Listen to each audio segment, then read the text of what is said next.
Okay.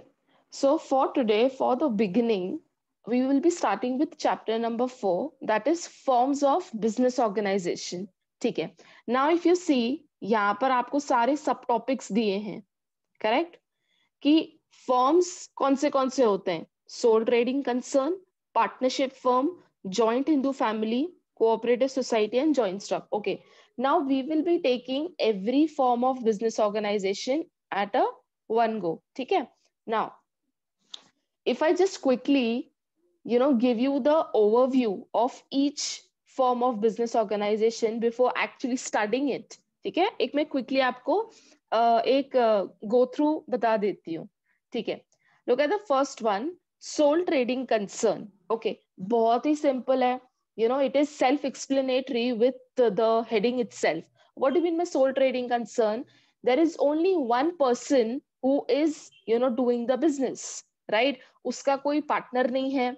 The one, he has not kept any employees under him. Okay, he is just one, वो बोलते ना one man show. Correct? That is sole trading concern. ठीक है? मतलब क्या, अगर advantages भी होंगे तो उसको उसके लिए बेनिफिशियल होंगे, अगर डिसएडवांटेजेस होंगे तो उसको बेयर करने पड़ेंगे. If there is any risk element then he only has to bear it.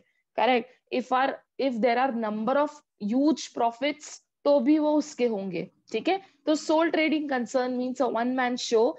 He is the only person. There is no other person, no other partner.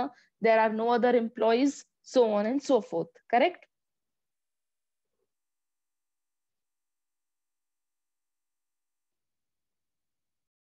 Okay. So this we have seen about a sole trading concern. Okay. Similarly, look at the next one, partnership firm.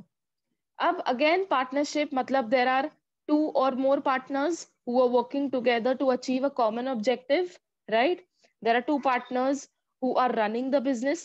For example, अगर मैं सिर्फ दो की ही बात करती हूँ, they are both obligated to each other. उनके बीच में एक पार्टनरशिप रेशो रहेगा. ओके, जो रेशो में वो अपना जो प्रॉफिट होगा या अपना जो लॉस होगा उसको डिवाइड करेंगे. They both are equally liable towards each other, right? अच्छा, अब इफ आई से कि अगर मैं आपको एक छोटा सा एग्जांपल देती हूँ, in a partnership firm there are two partners. ठीक है? जिसमें से एक पार्टनर है मेजर और एक पार्टनर है minor. Will this partnership work? क्या ये पार्टनरशिप वर्क करेगा? Is this allowed? Rather work की तो दूसरी बात है, but will is this partnership even allowed where there are only two partners और जिसमें से एक पार्टनर ऑल्दो मेजर है पर एक पार्टनर माइनर है? Will this do? The answer is no. ठीक है? अगर आपको माइनर को पार्टनरशिप फर्म में रखना है सो उसके लिए एक कंडीशन है which is minimum two partners should be major. ठीक है? अगर एक माइनर को पार्टनरशिप फर्म में रखना है so minimum two partners should be major. Correct? एक ये चीज. और दूसरी चीज ये है कि आप माइनर को फुल फ्लेजेड पार्टनर नहीं बना सकते हो. You can appoint a minor in a partnership firm only for the benefits. Only for the benefits. मतलब वो risk element को bear नहीं करता है. So a minor can be a partner in a partnership firm only to enjoy the benefits of the firm. That's it. ठीक है? अब अगर एक माइनर बाद में चल के मेजर बन जाता है then he has the right, he has a choice to choose whether to continue in the firm or whether to leave the firm. ठीक है?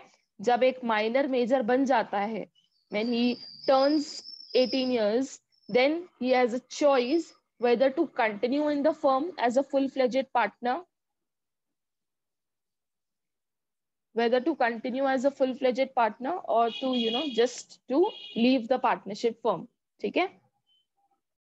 चलो, so this is we have seen of a partnership firm.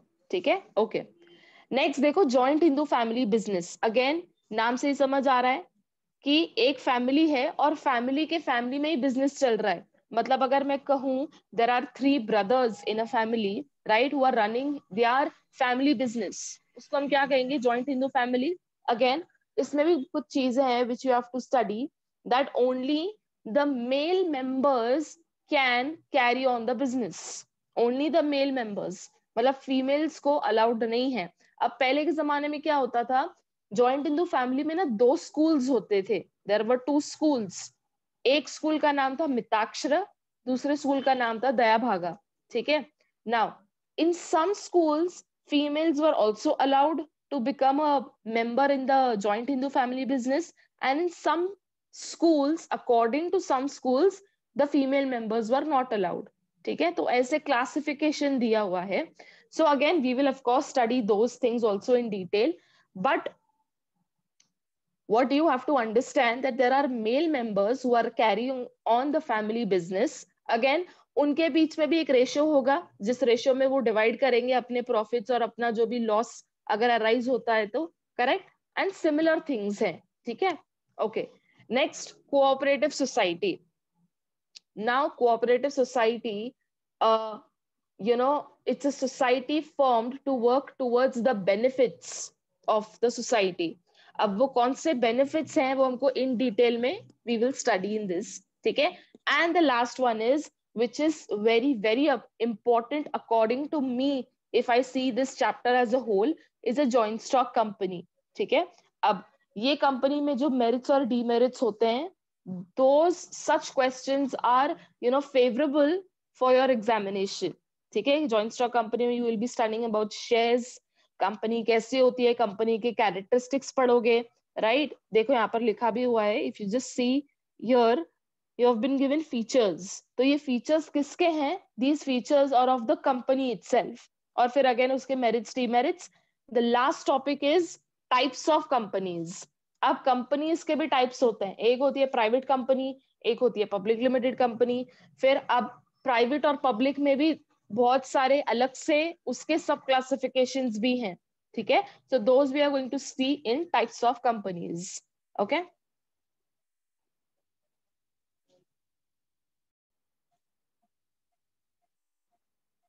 Nothing from chapter 4, okay, so then you can understand its importance अगर कुछ cut किया नहीं गया है from chapter 4, so ठीक है, मतलब you have to study the entire chapter, ठीक है। okay, we'll start with sole trading concern today।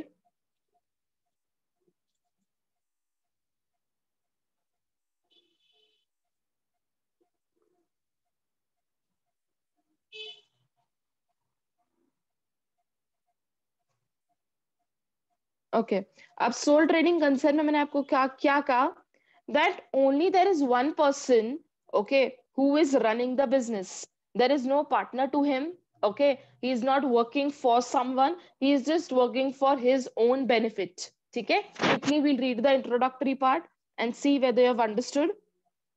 देखो क्या लिखा है, in the history and the development of commerce there are various forms of organizations, it begins from sole trading concern because it is the oldest and the simplest form of organization, okay, oldest तो है ही है, why is it simplest, because there is only one person, correct, who is working, right, उसको किसी के साथ share नहीं करना है, फिर वो चाहे रिस्क एलिमेंट हो या चाहे वो प्रॉफिट्स हो, राइट, चाहे वो बेनिफिट्स हो, okay, the word sole means single and proprietorship means owner, okay, so what do you mean by sole proprietorship, it means a single owner, ठीक है। okay, thus the name itself suggests that there is only one owner, ठीक है। मैंने आपको कहा एक ही इंसान है who is working, a sole trader is an independent owner, this is a very important line, he is an independent owner, मतलब क्या, he is not dependent upon anyone, right, वो खुद ही हर चीज कर रहा है, right from the scratch to taking the business at the top, he is only working because he is an independent owner, उसको किसी के permission की जरूरत नहीं है, right, he does not have to discuss his ideas with anybody, if he gets an idea he will execute it, if he feels that it is right he will do it, उसको किसी का opinion लेने की जरूरत नहीं है, because there is no other person, right। आगे, the proprietor has all the rights and responsibilities of a business and any profit or loss made by him, okay, example, a grocery shop, beauty parlour, gift shop etcetera. अगर आप usually ऐसे ये जो examples दिए हैं, if you usually see there is only 1%, है ना। अब यहाँ पर ये आपका सिलेबस बहुत पहले बनाया गया है। ओके, वी ऑल्सो नो कि ब्यूटी पार्लर में there is only no 1%, but there are number of people, या लोग पार्टनरशिप में भी स्टार्ट करते हैं। But these are the small organizations where only if there is only one sole person, then he can run the business. Okay, grocery shop is one of the example which is even prominent today. ठीक है, so this is the introductory part of sole trading concern. ठीक है, now look at the definition. अब definition में आपको हर इसमें कुछ करीबन there will be 2 or 3 authors जिसका आपको definition दिया होगा. You just have to choose any one author and you have to write down the definition. ठीक है, अब अगर हम according to Professor James पढ़ें, देखो, the sole proprietorship is an informal type of business owned by one person. Very easy to learn. Okay, always remember, definition आप जब लिख रहे हो आपको as it is words use करने हैं. ठीक है, आप चेंज नहीं कर सकते हो. इंट्रोडक्शन अगर आपने ये 2 बार पढ़ लिया, आप खुद के फ्रेम सेंटेंसेस कर सकते हो, but definition should be as it is. ठीक है, अच्छा, मीनिंग रह गया हमारा. Let us go through the meaning part also. देखो, in this form of business an individual invests his own capital, uses his own skills to undertake the activities. He manages affairs of the business, enjoys profits, bears losses on his own. This form of organization is also known as proprietorship, sole trader, और फिर उसके 3 अलग से नाम दिए हैं. तो in short अगर आप मीनिंग में देखते हो, मीनिंग में आपको कैरेक्टरिस्टिक्स बताए गए हैं.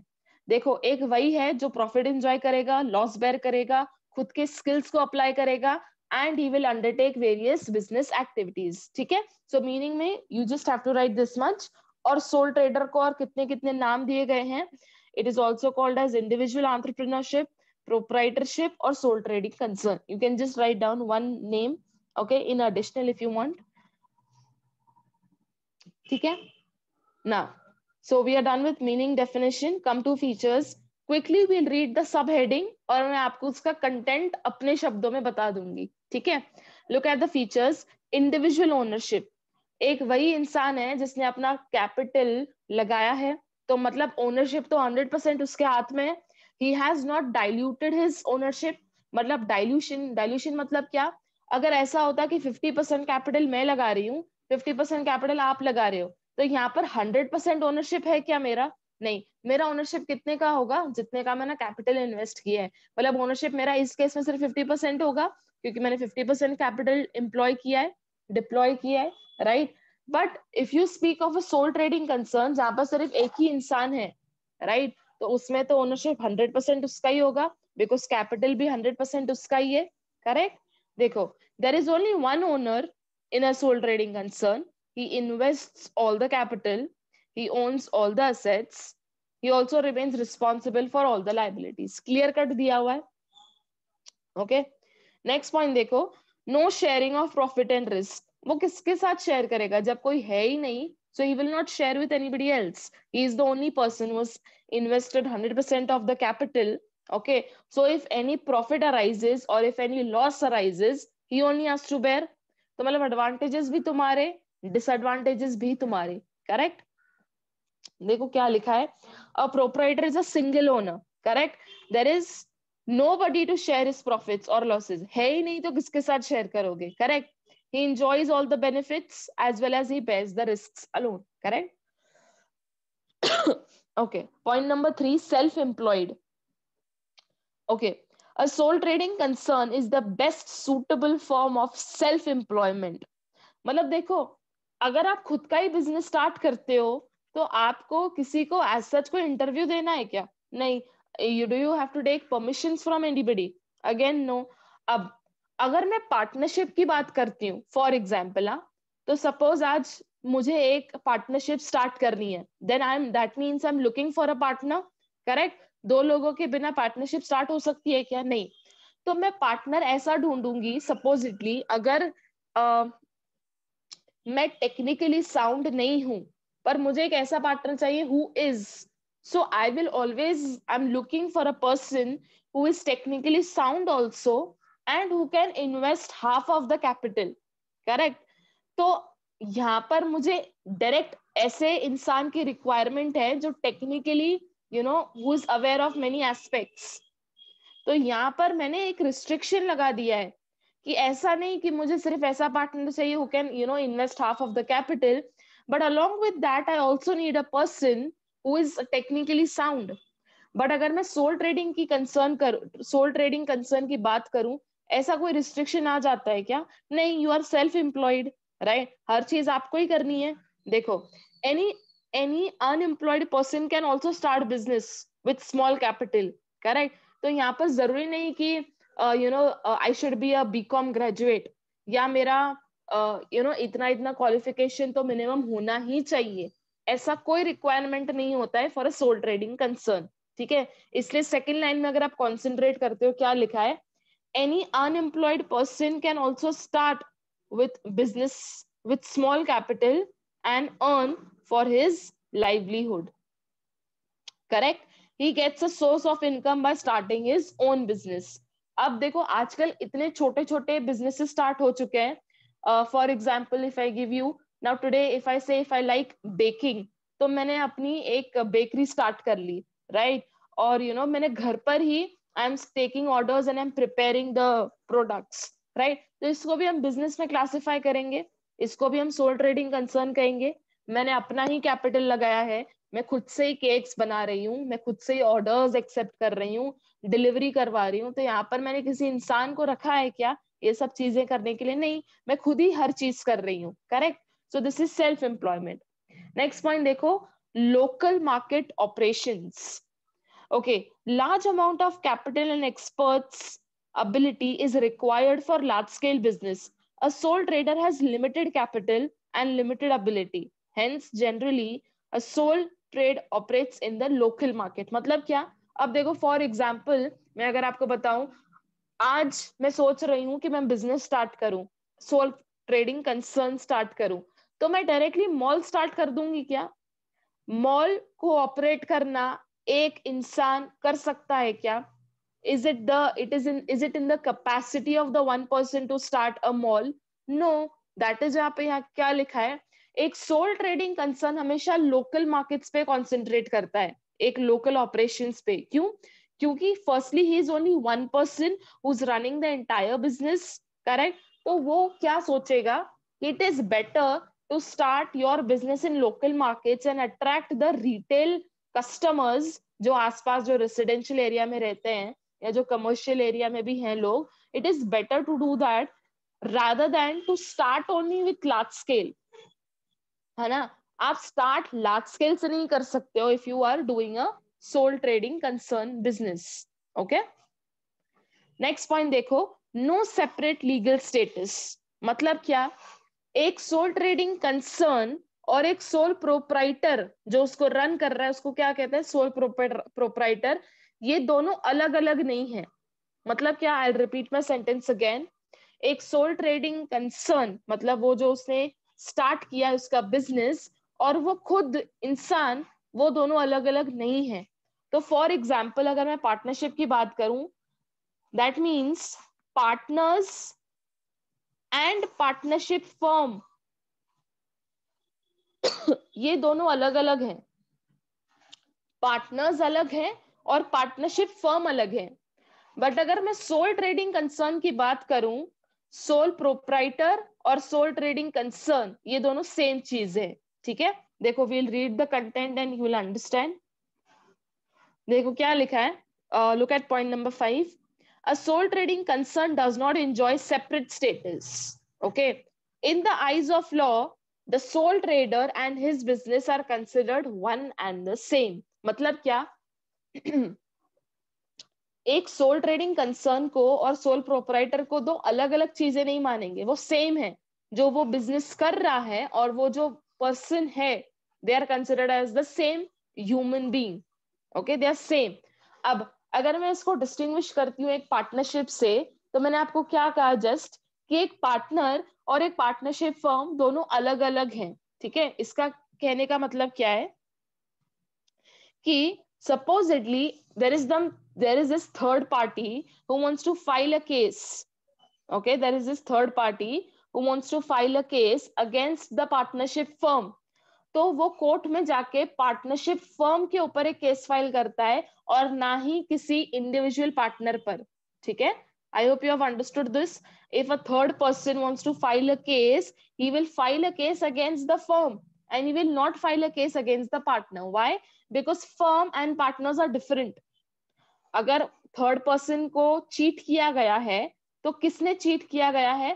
फर्म ने चीट किया है, पार्टनर ने चीट नहीं किया है. ठीक है, ऑल्दो अगर आप देखते हो फर्म को चलाता कौन है? फर्म को पार्टनर्स ही चलाते हैं, but partnership firm and partners have a separate legal status, whereas if we speak of a sole trading concern, in sole trading concern the sole proprietor and the concern have no separate legal status. ठीक है, दोनों को एक ही माना गया है. Okay, that is point number 5. Come two point number 6, minimum government regulations. Okay, क्या लिखा है? एक तो देखो, आप स्मॉल स्केल पे बिजनेस कर रहे हो, है ना, तो ज्यादा गवर्नमेंट परमिशंस लेने की जरूरत आती ही नहीं है, इसलिए क्या लिखा है? Minimum regulation. पढ़ लेते हैं. There is no separate law to govern the activities of the concern. The registration of the sole trading concern is also not compulsory. बता, रजिस्ट्रेशन ही करना कंपल्सरी नहीं है, मतलब क्या? It is optional. Okay, rigid formalities are not required. Only tax laws and labor laws have to be followed. अच्छा, ये कभी कभी fill in the blanks के लिए आता है, तो इसको आप हाईलाइट कर लो. क्या आता है? dash laws and dash laws have to be followed in sole trading concern. तो सिर्फ tax laws और labor laws ही हैं जो अप्लाई होते हैं in sole trading concern. ठीक है, so this is an important objective which might come. ठीक है,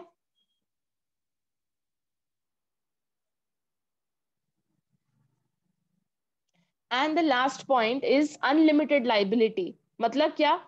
अगर लॉसेस सर के ऊपर जा रहे हैं तो उसको ही बेयर करना है. करेक्ट.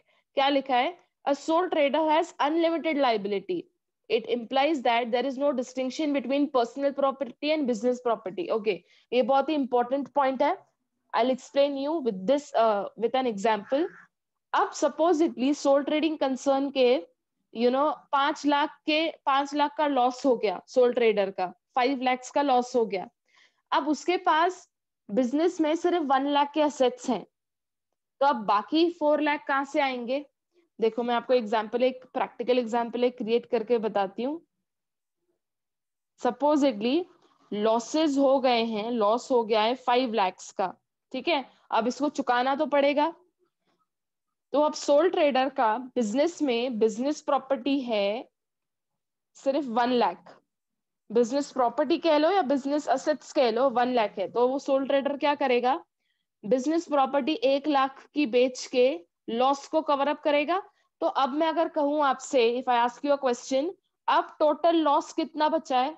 अब टोटल लॉस है 4 लाख रुपीज. करेक्ट, क्योंकि उसने 1 लाख के असेट सेल करके उतना लॉस रीपे कर दिया. तो अब लॉस टोटल कितना बचा है? 4 लाख रुपीज. अब ये लॉस को आप कैसे रिकवर करोगे? You can even sell your personal property to pay off this loss. तो यहाँ पर क्या लिखा है पॉइंट में, अगर आप देखते हो, देखो पॉइंट में क्या लिखा है?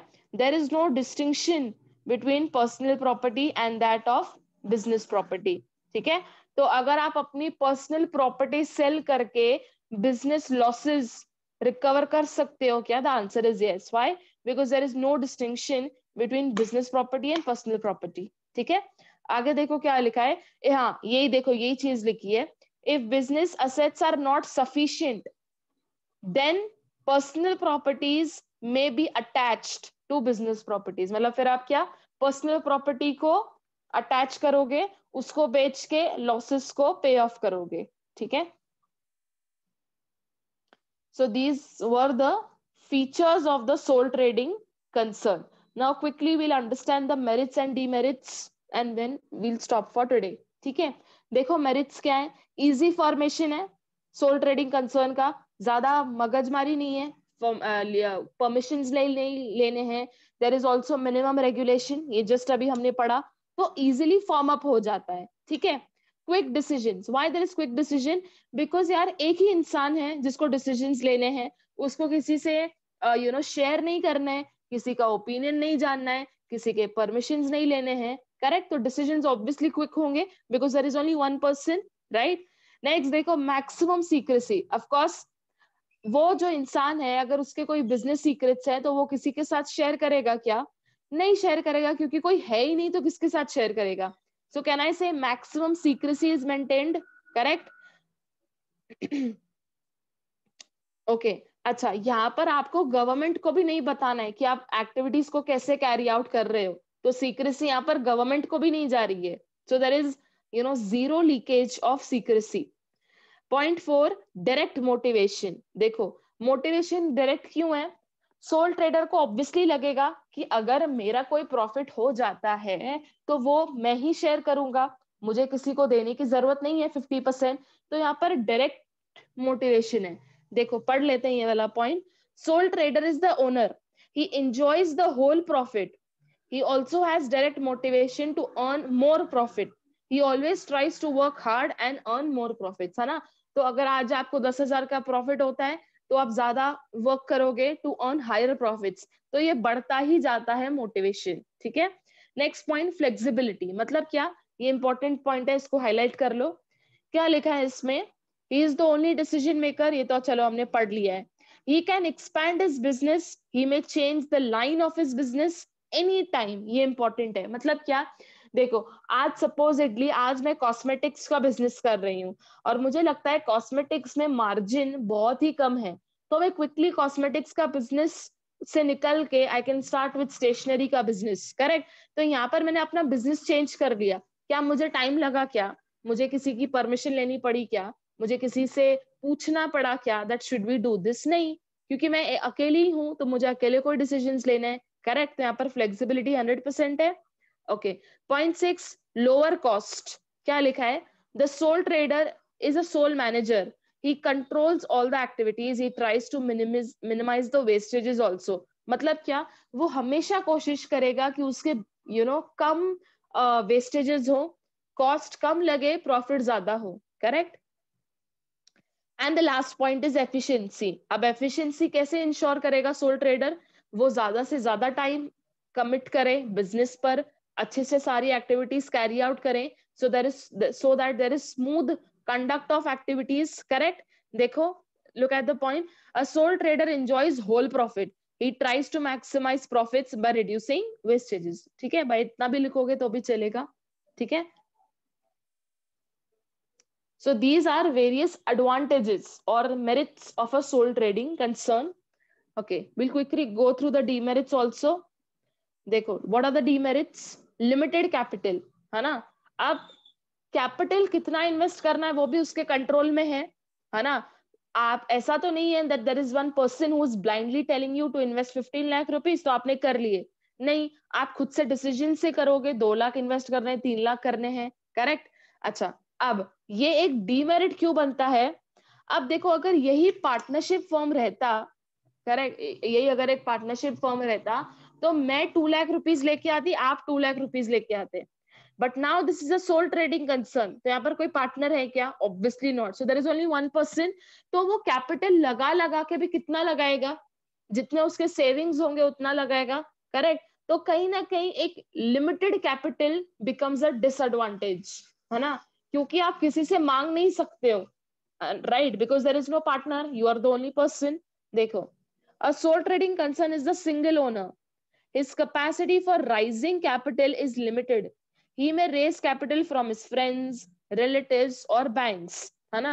ये 3 ही सोर्सेज है जहां से आप मैक्स टू मैक्स पैसे मांग सकते हो. But if you ask me, a sole trader is the person जो बैंक से भी लेना नहीं पसंद करेगा. he would like to make sure कि उसके जो सेविंग्स हैं, उसके जो बैंक अकाउंट्स में जितना पैसा पड़ा है वो उतना ही इन्वेस्ट करे. अब उसमें से जितना बिजनेस हो रहा है वो उतना ही इंजॉय कर पाएगा. ओके? क्योंकि वो लार्ज स्केल पर तो लेके नहीं जाएगा, because there is no full fledged partner, he is the only person. और कहीं ना कहीं अगर आप फ्रेंड्स और बैंक से लेते हो तो रीपेमेंट का भी क्वेश्चन आता है.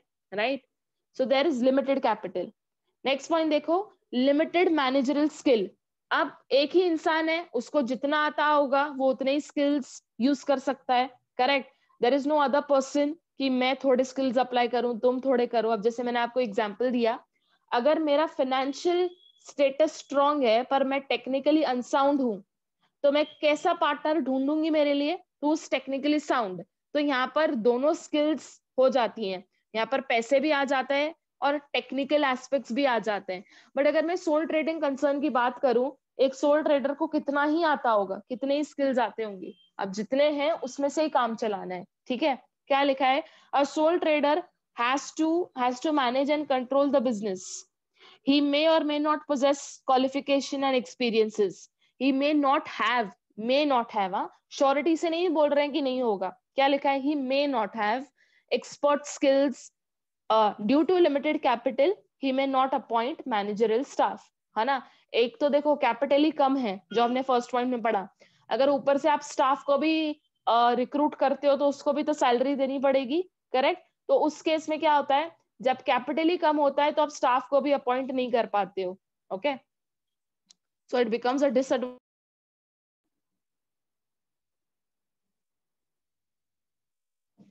Look at these points, unlimited liability, है ना, जितना भी लॉस हुआ उसको ही बेयर करना है, कोई है क्या साथ में शेयर करने वाला, नहीं। क्या लिखा है, the liability of the sole trader is unlimited, there is no difference, ये तो हमने जस्ट लाइन अभी पढ़ा, there is no difference between personal property and business property, correct. अगर वो कम पड़ जाती है, बिजनेस प्रॉपर्टी कम पड़ जाती है, तो अपने आप अपने पर्सनल असेट्स को भी बेचोगे, correct. Next point, lack of stability, क्या लिखा है, existence of the sole trading concern is totally dependent on the existence of the sole trader। मतलब क्या, अगर सोल ट्रेडर की डेथ हो जाती है या वो इंसेन हो जाता है या वो इंसॉल्वेंट हो जाता है तो सोल ट्रेडिंग कंसर्न भी खत्म हो जाएगा, करेक्ट। अगर if I am the person who is running the sole trading concern and tomorrow if I die, तो मतलब कोई बिजनेस आगे चलाएगा क्या, नहीं, बिजनेस भी पूरा खत्म हो जाएगा, correct. Because I was the only person who was running and operating the entire business, अगर मैं नहीं तो सोल ट्रेडिंग कंसर्न भी नहीं, ठीक है, सिंपल सी बात है। Next point, lack of specialization, क्या लिखा है, division of work leads to specialization, है ना, but sole trader is involve in so many activities such as buying, selling, accounting, है ना, हर चीज उसको ही करनी है। he has to play multiple roles, so it is said that he is the jack of all trades but of course master of none, है ना, उसको सारी एक्टिविटीज करनी है बट वो कोई एक चीज में क्या बोलते हैं, एक्सपर्ट नहीं है, स्पेशलाइज्ड नहीं है, इसलिए he is the jack of all trades, हर चीज वो कर सकता है बट कोई एक चीज में ही इज नॉट अ मास्टर, है ना। And the last point, not suitable for large operations. Okay, अब जैसे मैंने आपको कहा, क्या एक सोल ट्रेडर खुद से मॉल खड़ा कर सकता है, can he run and operate a mall, नहीं, malls are usually on a large scale, correct, तो वो एक मॉल नहीं कर सकता है, तो कहीं ना कहीं ही can not operate a business on a large scale, एक रिस्ट्रिक्शन आ जाता है। क्या लिखा है, a sole trading conducts his business on a small scale, generally operates in the local market से, तो देखो हमने ये पढ़ लिया है कि वो लोकल मार्केट्स में ही ऑपरेट करता है, okay. Sole trading concern is a one man show, right, even starting with sole trading, ये मैंने आपको ऑलरेडी बता दिया था that sole trading concern is called as a one man show, business cannot be extended beyond certain limit, so it is not suitable for a large scale business, right, because देखो कहीं ना कहीं limited capital है, limited skills हैं, आप staff को भी appoint नहीं कर सकते हो, स्पेशलाइजेशन भी नहीं है, तो how can you go on a large scale, right, तो इसलिए लार्ज स्केल पर ना जाना भी एक डिसएडवांटेज बन जाता है, ठीक है।